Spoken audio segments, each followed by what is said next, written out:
সারা পশ্চিমবঙ্গ জুড়ে ration card নিয়ে সামনে এসছে একটি বড় আপডেট। রাজ্যের প্রায় 17.5 লক্ষ রেশন কার্ড বাতিল হতে চলেছে।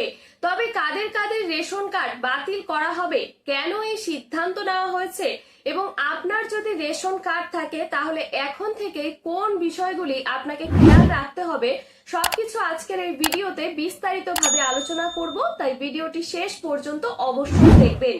দেখুন যে রাজ্য ও কেন্দ্রের খাদ্য বন্টন ব্যবস্থাকে স্বচ্ছ করতে এই রেশন কার্ডের তথ্য যাচাই করা হচ্ছে। এই যাচাইয়ের মূল উদ্দেশ্যই হলো যে প্রকৃত এবং যোগ্য উপভোক্তাদের কাছে এই সরকারি যে রেশন এটাকে পৌঁছে দেওয়া। তবে এবার জেনে নেওয়া যাক যে কাদের কাদের রেশন কার্ড এবার বাতিল করে দেওয়া হবে। প্রথমে জেনে নিন যে প্রথমে রয়েছে জাল এবং ভুয়ো রেশন কার্ড। যেসব রেশন কার্ড ভুয়ো তথ্য দিয়ে তৈরি হয়েছে অথবা একই ব্যক্তির নামে একাধিক রেশন কার্ড রয়েছে, সেগুলো পুরোপুরিভাবে বাতিল করে দেওয়া হবে। এরপর রয়েছে দ্বিতীয় যে মৃত ব্যক্তির নামে থাকা রেশন কার্ড, যে অনেক ক্ষেত্রে পরিবারের সদস্য মারা যাওয়ার পরেও সেই নামে রেশন কার্ড তালিকায় থেকে যায়, এমন কার্ড যাচাইয়ের পর বাতিল করে দেওয়া হবে। এরপর রয়েছে তৃতীয় যে আধার নম্বরে গরমিল। এখন আধারে যখন গরমিল থাকবে, যদি রেশন কার্ডের তথ্য এবং আধারের তথ্য না মিলে অথবা আধারের যাচাই সম্পূর্ণ না হয়, সেই কার্ডও তদন্তের আওতায় নেওয়া হবে এবং সেটিও বাতিল করে দেওয়া হবে। এরপর চতুর্থ রয়েছে দীর্ঘদিন ধরে রেশন না তোলা। যেসব রেশন কার্ড ব্যবহার করে টানা প্রায় 6 মাস বা তার বেশি মাস ধরেও খাদ্যশস্য তোলা হয়নি, সেগুলি যাচাই করা হচ্ছে। যদি দেখা যায় যে কার্ডটি আর ব্যবহার করা হচ্ছে না, সেই কার্ডটিও পুরোপুরিভাবে বাতিল করে দেওয়া হবে। এরপর রয়েছে পঞ্চমত অযোগ্য উপভোক্তা, যারা সরকারি নিয়ম অনুযায়ী রেশন সুবিধার জন্য যোগ্য নন, যেমন উচ্চ আয়ের পরিবার বা নির্ধারিত সীমার বেশি আয় করছে, তাদের কার্ডও বাতিল করে দেওয়া হবে।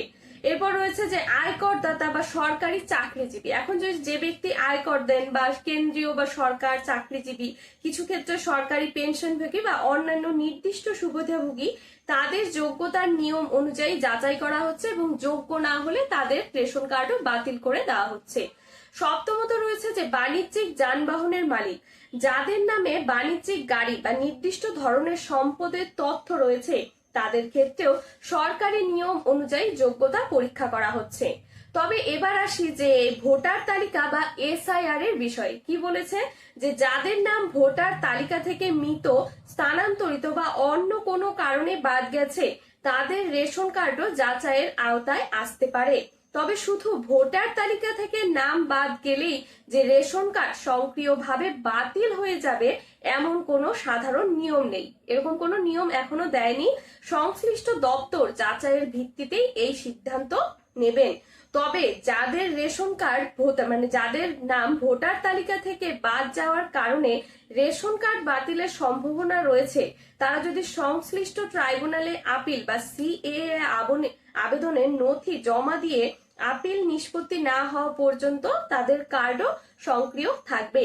এখন সাধারণ মানুষের কি করা উচিত, এখন আপনারা কি করবেন? দেখুন যে রেশন কার্ডের সব তথ্য সঠিক আছে কিনা তা যাচাই করুন। আধারের সঙ্গে তথ্য মিলিয়ে নিন, আধার কার্ডের সঙ্গে সব তথ্য মিলিন এবং পরিবারের কোনো সদস্য মারা গেলে বা স্থায়ীভাবে স্থানান্তরিত হলে সেই তথ্য আপডেট করতে হবে, সেটা আপনারা জানেন। এরপর রয়েছে নিয়মিত রেশন তুলুন, যে কোনোবারও যেন রেশনটা বাদ না যায়, রেশনটা তুলবেন এবং প্রয়োজনে স্থানীয় রেশন ডিলার বা খাদ্য দপ্তরের সঙ্গে যোগাযোগ করুন। সবশেষে বলা যায় যে রাজ্যের প্রায় 17.5 লক্ষ রেশন কার্ড যাচাইয়ের আওতায় রয়েছে। এই প্রক্রিয়ার মূল লক্ষ্য হলো জাল, ডুপ্লিকেট, মৃত ব্যক্তির নামে থাকা এবং সরকারি নিয়ম অনুযায়ী অযোগ্য রেশন কার্ড বাতিল করা হবে।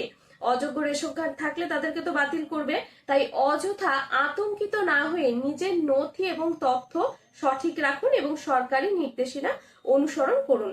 আর ভিডিওটি যদি আপনাদের তথ্যবহুল মনে হয়ে থাকে তাহলে একটি লাইক করুন, বন্ধুদের সঙ্গে শেয়ার করুন এবং চ্যানেলটিতে নতুন হয়ে থাকলে অবশ্যই সাবস্ক্রাইব করুন। ধন্যবাদ।